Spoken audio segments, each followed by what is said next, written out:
Are you wondering how you should tip in Italy? It's a really good question because tipping practices in Italy are quite different than those in the US. From this video, you'll find everything you need to know to feel confident and comfortable when the bill comes or the taxi stops. No awkward fumbling, no overpaying, and no offending someone inadvertently.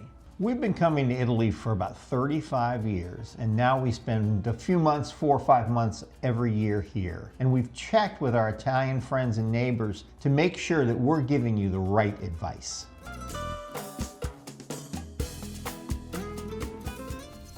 Let's jump right in. Your restaurant bill has just been brought to the table. Do you tip 10%, 15%, 20%? For most Italians, the answer is 0%. That's right, Italians usually don't tip in restaurants. Here's a comment we received from an Italian viewer, and we've received many more just like it. Very important tip. Please do not leave tips ever. You giving tips at restaurants and elsewhere makes them ask for tips to us locals too. Everything already got more expensive since the tourists can spend more than the locals can. Please don't teach our restaurants to expect tips. Do not tip in Italy. Thank you. Unquote. It's not because they're being stingy. Servers are paid at a rate comparable to what they'd earn in a shop or another business. They don't rely on tips to make up the bulk of their compensation like is true in the US. So, can you tip? Well, sure you can, especially if you've received terrific service, but just keep it modest. We leave €2 or €3 on the table if we feel it's appropriate. That won't upset the cultural norm, and it doesn't make us look like the obnoxious tourist who doesn't understand how things work in Italy. Now, if you'd like the tip to be shared amongst the staff, then just leave your tip on the table. And if you'd like your server to receive it specifically, then hand it right to them, but don't wave it around or make a big show of it. Once we ate at a tiny trattoria and got what we thought was really good service. So as we were leaving, I handed the server a few euros with a big smile.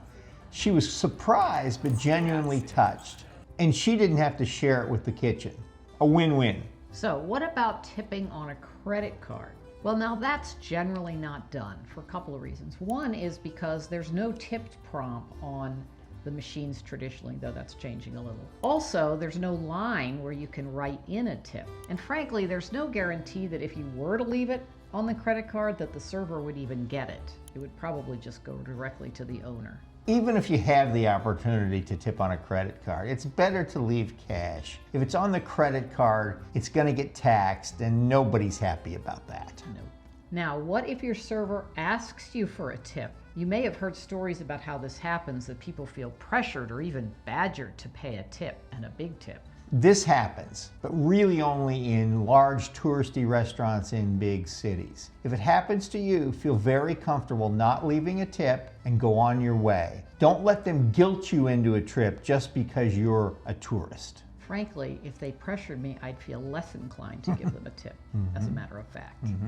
Now, something that many visitors to Italy confuse with a tip is a coperto, which is a €2 to €3 charge for each person. And it's really not a tip. The coperto is a separate line item that's actually a holdover from the Middle Ages. The intention was to have it cover the costs of the table setting and the bread. And it's not optional, even if you don't eat the bread. And don't worry, Italians pay it too. It's not a scam. And most importantly, that coperto does not go to the server, it goes to the restaurant owner. Now, what if you see something called Servizio added to the bill, which is usually can be about 10 or 15%. Now that is the tip, and you don't have to pay any more if you see that on there. The Servizio charge should be listed on the menu, usually in small type on the bottom, on the front, or on the back of the menu. It's common in high-end restaurants or in touristy places, so keep an eye out for it.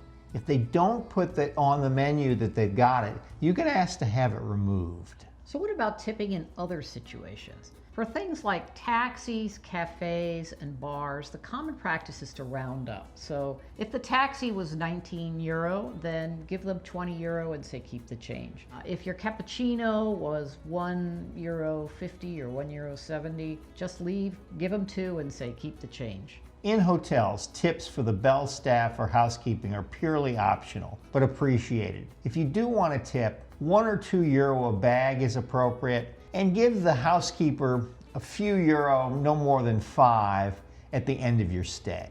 So what about tour guides and private drivers? What do you do then? This is one place where tips might be expected.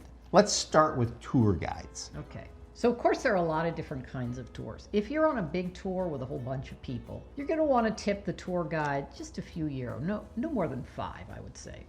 If you're on a half-day private or semi-private tour, then maybe 5 to 10 euro per person. And if you're on a full-day tour, then 15 to 20 euro per person makes a lot of sense. Now, if you selected to take one of these free walking tours around the city, and some of these can be really good, make sure to tip a little bit more because that's all they're getting out of this tour. So 10 to 15 euro a person would be appropriate. So now let's talk about private drivers. If you hire a company to pick you up at the airport, for example, you don't need to tip them, but you can give them 5 or 10 euro, especially if they're very courteous and helpful. Now, if you've hired a driver for a half-day or full-day excursion, you can tip up to 10% of the cost. So if you paid 500 euro for the tour, you can tip up to 50 euro. But that's a tip for the entire group, not per person. Right.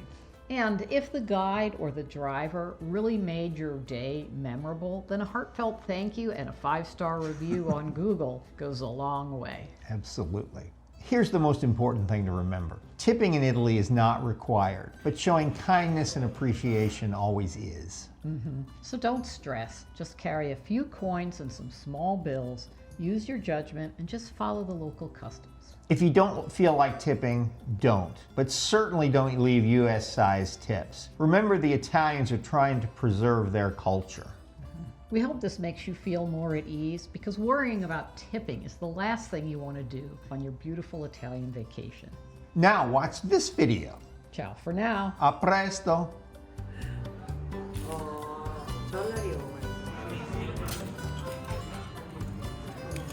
Grazie.